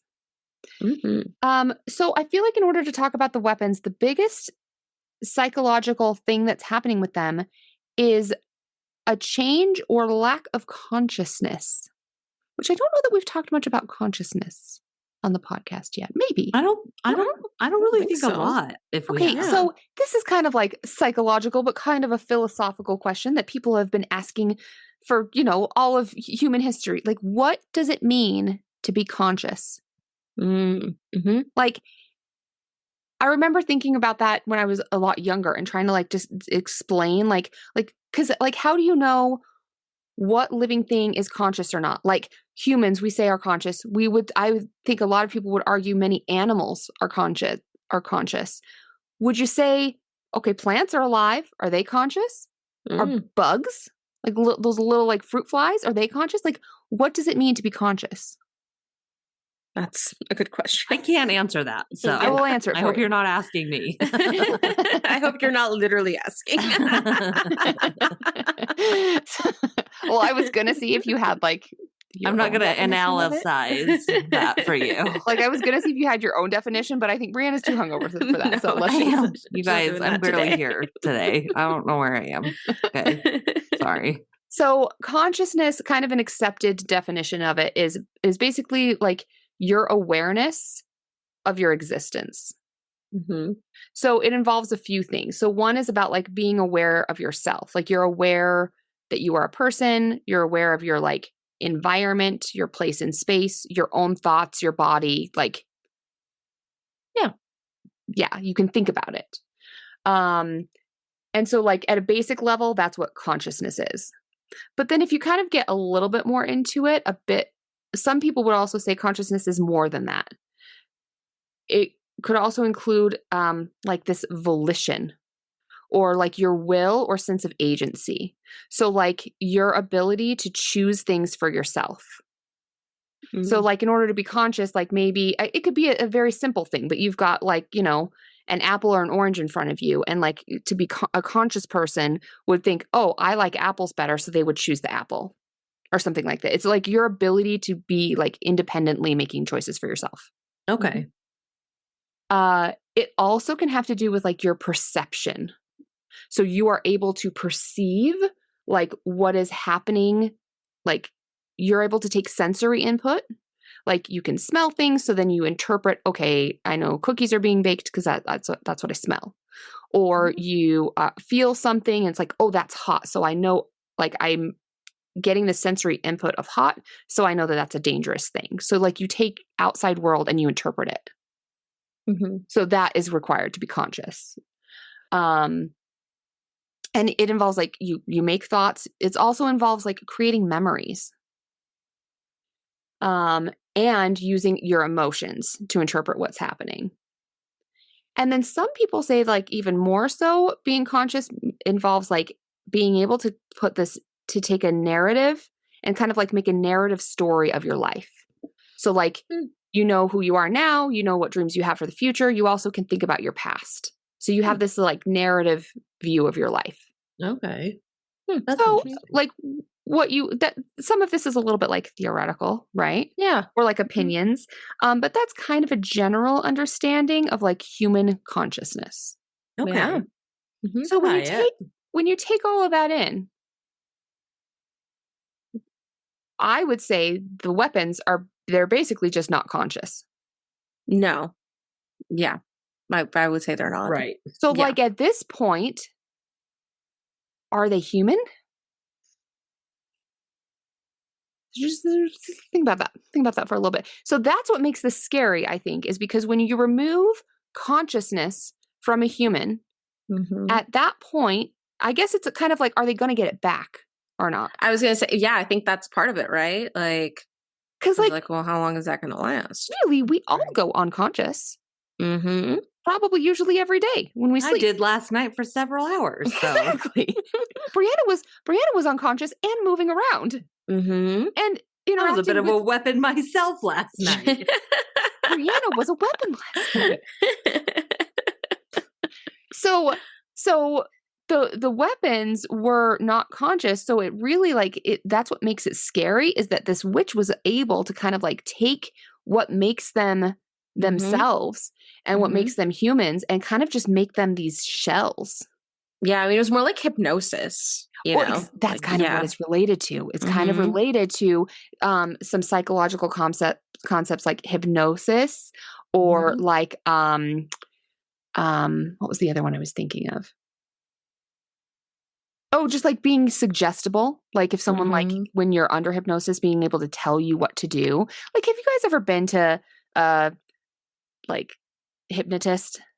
Like, or like a show where a hypnotist does I've like seen, and like the person in the audience, they hypnotize them and then they get them to like cluck like a chicken or whatever because of that suggestibility, which is kind of scary. Yeah.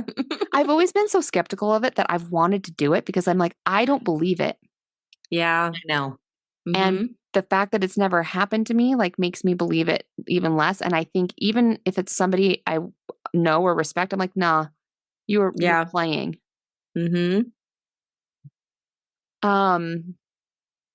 So for the weapons, let's talk about just exactly like how we know that they were not conscious. So they didn't have any self-awareness from what we can see. Like they're just staring. They are no longer aware of themselves as like having the ability to choose. They just had to do.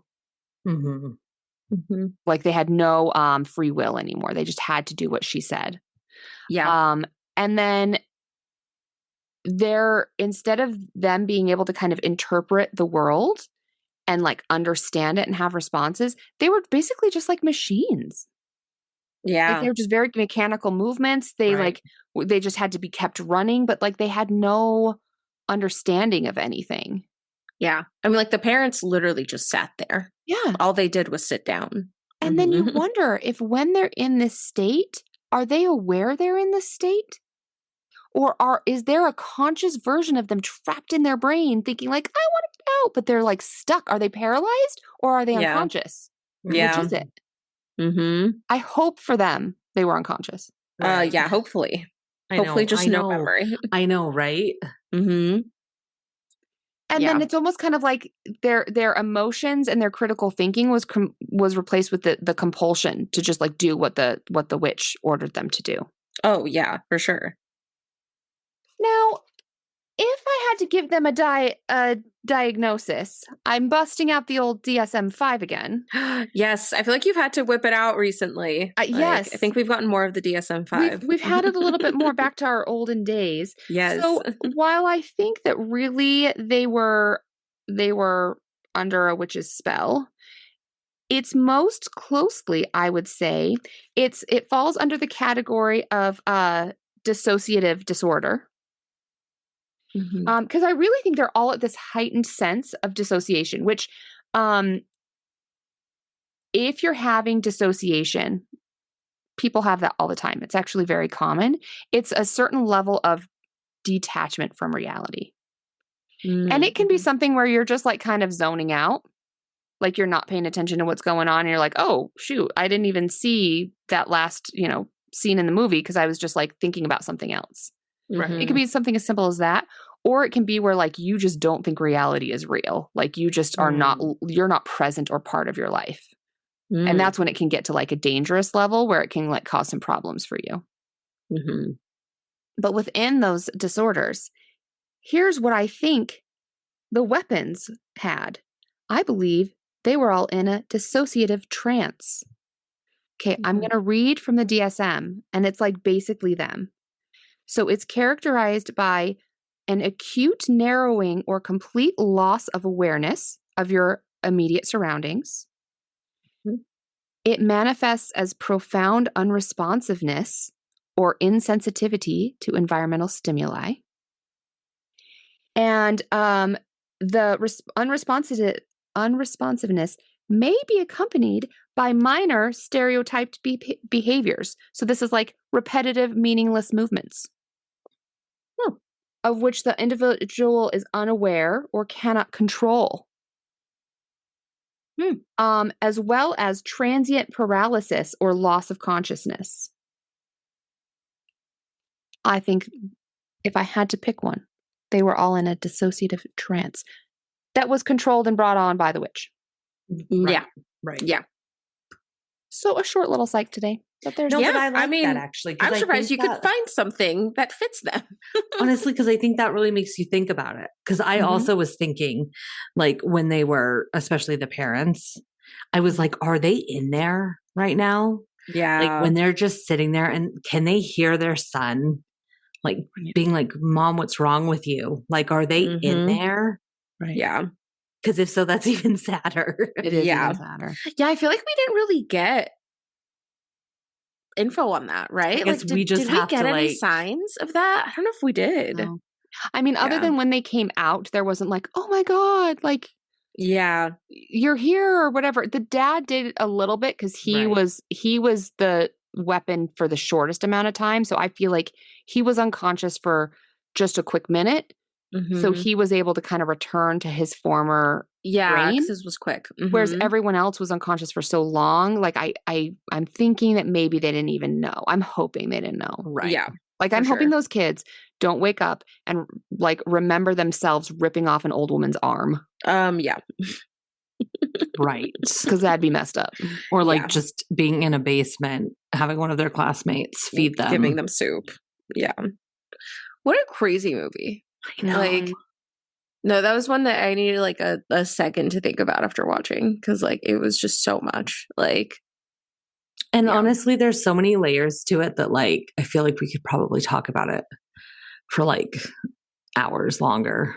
Oh yeah, because like the what does it mean? You know, and then like we don't. It's like we haven't even gotten into like even just like the Justine character. Like there was so much going on there. Oh my! By the end of the movie, like you almost kind of not forget about her, but like she's no longer like the star of the show. You're so focused on everything else, but like there was so much happening there. Like each character just has so much going on. Yeah. And it's a very layered movie, I feel like. And like obviously it's not a short movie. I think it was probably 2 hours long, like 2-ish hours.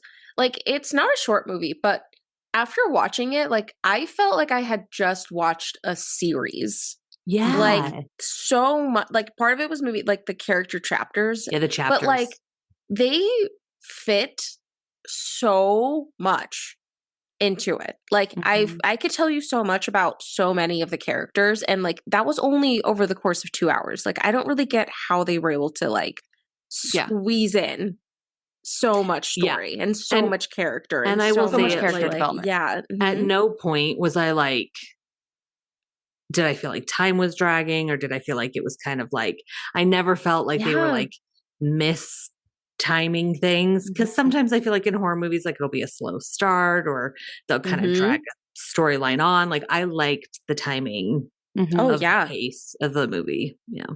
No, it felt like so much were happening. I did feel like it took me a little bit to get into it because I was like, what is this? It's not a horror movie. Like what is so the first little bit, like I wasn't sure how I felt about the movie. I was like, I don't know what because it did take a minute to be like, what's happening? But then I appreciated it once it got going. Yeah, especially the beginning is more like mystery drama. Yes. Like it definitely, you get the horror until a little bit later. But then once it starts, it takes you there. Yep. Yeah. No, shout out to this director whose name I'm like totally forgetting now, but he is the one who did Barbarian. Oh, really? Which is another movie. Oh, that makes sense. All watched. That makes so much sense. Yeah. Because good for him. Because we did Barbarian. We did that a long time ago. We did. That was a minute ago, but I really liked Barbarian too. I loved Barbarian. Yeah, it was not the same at all, but like actually kind of like similar pacing maybe or stuff. No, and just like the way that things were revealed, I get the same vibe. And we got a Justin Long appearance. I which know, I'm assuming Laura and I was- said yeah. that too. Mhm. I turned to her and I was like, "Oh, it's our classic Justin Long appearance." Wait, Yes. remind me when that was. I He's one of the dads, but he's like not a main character dad. Okay. He's like Oh, the no, he dad just was that, in for a hot that minute. yeah, he's the one that like gives access to their like Ring camera for one of the other dads. that's It's like right, as he's that's right. pulling up, we like see him get out of the car. So he's like a small character, but I'm assuming that was partially since he was in Barbarian. Yes. I saw someone list like all the horror movies he's actually been in, Mm-hmm. and it's like so many. I was like, "Holy cow!" I don't think I Yeah. realized like how many he's actually been in. I'm trying to find when we did it. That was so long ago. Oh yeah, guys. no, yeah, Oh, that one was like a Barbarian? minute ago. Yeah. Mhm. Because I actually think that was early on, It came out in 2022, so I think we watched. which is we when may we have seen started it. Yeah. Oh yeah. Okay. It was episode 13. Oh my gosh. Oh, So if wow, you okay. haven't listened, go all the way back. Yeah, we watched it in February of 23. Yeah, it's episode Yeah. 13, Barbarian Milk. Barbarian. Oh my milk. god, no. You'll learn why we chose that No. drink. I told one of my friend's boyfriends about that, and he like spit his drink out when I told him. He was like, "Oh my god, stop!" Sorry. Sorry. Yeah, I'm just apologizing in advance for our drink pairing. I love it. All right. Well, do we have any fun facts at all, or? Yeah, we have some. Obviously, since this one is a bit newer, I didn't have as many fun facts because, you know, I feel like most of that just comes after from like interviews and stuff. Okay, did mention this is the same director as Barbarian, and I actually do want to look up his name. Zach Krager? Is that how you pronounce that name? C-R Krager. Kreger? I would say Kreger? Kreger. Zach Yeah. Krager? Yeah. Yeah. Okay, Yeah. Zach Krager. So he also did Barbarian 2022, and he started like working on the script for this pretty much right after. So like 2023, they were really going to start working on it. And they like had done casting like May of 2023. So like they started working on this a while ago, Oh, wow. but they got delayed because of I think it was the strikes, like the labor disputes that happened. I forget if it was the writer or the actor one, but it was during that time. So Okay. they had a different cast. Like originally Archer was going to be played by Pedro Pascal. Like Oh my they had gosh. like a different cast set Oh, up interesting. Wow. from like 2023, but then they got delayed so long that a lot of the people that had signed up had other roles that they had signed up for. So they Yeah. had to basically like recast and kind of restart that process over. So they got like a little bit delayed. Originally, I think they were hoping to do it sooner with a different cast, which is kind of weird to think about. It is. Right. So like it got delayed, but then they were originally going to release it January 2026. So it was going to be released next year, but they did some test screenings and it was so positive that they were like, you know what? Never mind. Let's release it earlier if we can. So they Nice. pushed to kind of then get it released sooner. So it was like delayed and then pushed and then was released earlier. So it's had kind of a weird timeline. But they probably made the right call because there was like such a little, I don't know, push for horror movies that all came out right around this time that I think it probably helped because like people were excited about all the movies that were coming out around the same time. So I feel like there was a lot of noise and excitement about it. So yeah. And I think they could sense it from the test screening. So it was like, no, let's just do it right now. Like, let's just get this out.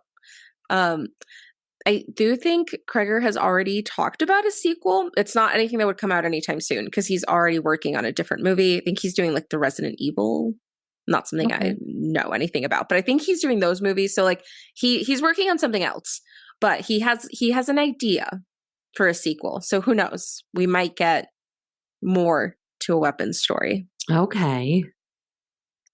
Interesting. Apparently while they were filming, obviously there were a lot of children in this movie, you know, with the school and the kids running. So like, I guess on their busiest day, they had over 170 children that they had to work with. So they like had a bunch of coordinators just to like keep them all entertained Wrangle and like engaged and then wrangle them all together. Like, can you imagine? No, that's wild. No. Just trying to like get them all.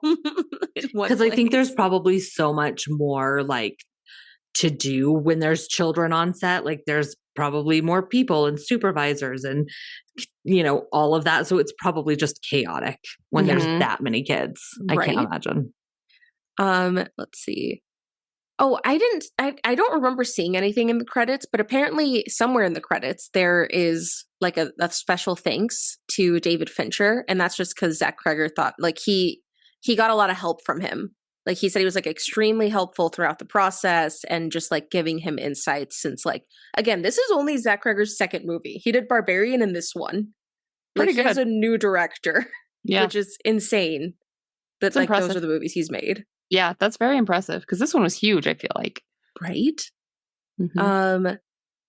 It was filmed in Georgia, in case people are curious where it was, but they were very intentional about making it look like a just suburb of the Midwest. Really did. Like that's generic, what they wanted. They did. They pulled that off well. Yeah. It did seem a little bit more like a upper middle class suburb. But other than that, it could have been anywhere. No, that could have been anywhere in the US. Like that could have been any like upper middle class suburb in America. Looks like that. I feel like there were no like distinct features or anything. No. Let's see. And then the final one I had was just like the deaths, because I don't think we like counted them while we were talking, but I think there were 5 total, which like for this movie somehow feels low. It does. Like just like how much happened. But because it's almost like all the kids were dead, right? But not really, and the like parents they disappeared were dead, and then came back. So just figured I would give it since we didn't do the countdown. Right. But yeah, not as many since it's a little bit newer of a movie. Right. It's fair. My gosh, solid movie. So solid. Oh honestly, gosh, I know. I know. All right, well, let's get into it then. Here on Spooky Sips, we don't give stars, we give sips. So out of 5 sips, how many do you give this movie? Good if you have a number. Again, we do this every episode, and every single time it's like, that's right. What would I give? I know. I know. I've been thinking about it for a little bit. I think I have a number, and I don't know if it aligns with all my other numbers. But I'm just going to go with what's in my heart today. Yeah. I really liked this movie. I liked it more than I thought. I liked the mystery. I liked how it was done. It was scary. It wasn't like a spooked me scary that much, but it was scary. And I just thought it was really well done. I loved the story, and I feel like I want to watch it again. Yeah. Which is always a very good sign. I'm going to give it a 4. Yeah. No, really, I liked it more than I thought. At first, I didn't. At first, I didn't love it, but then it totally grew on me.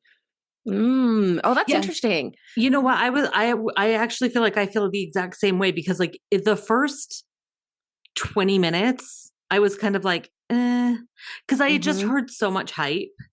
Oh, that, and like, that's always hard with a movie. Right? Yeah. The first 20 minutes, I was like, I don't like what's happening in this movie. I don't know. But then like, immediately after that, I was like, oh, never mind. And I really enjoyed it. And I loved watching it. And then, of course, like, I love talking about it.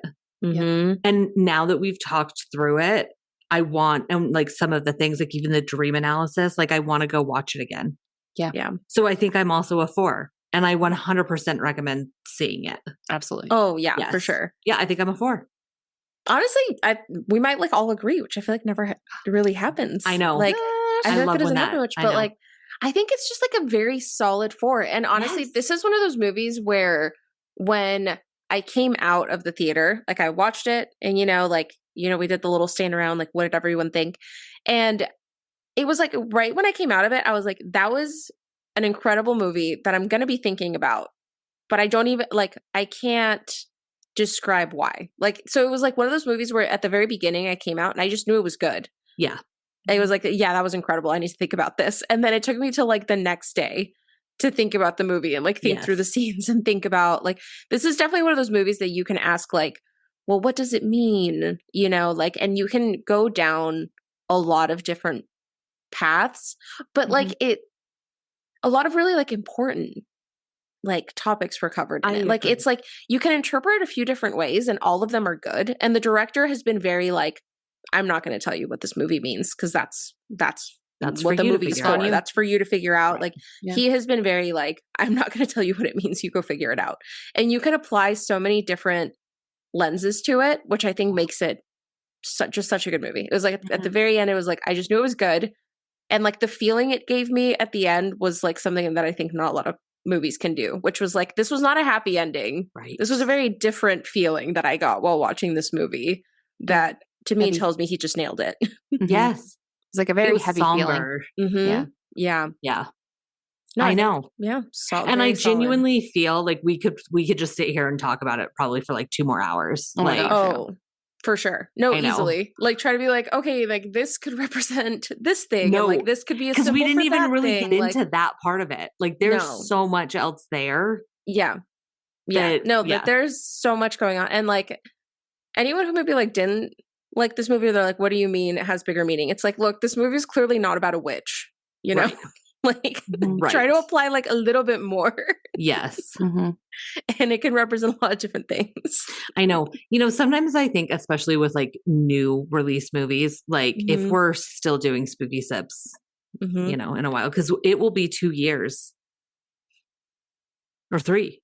I 3. think we're 3. nearing I'm sorry. It'll be 3 years. Yeah. Jeez, it'll be 3 Mhm. years As noted on our placard, in October.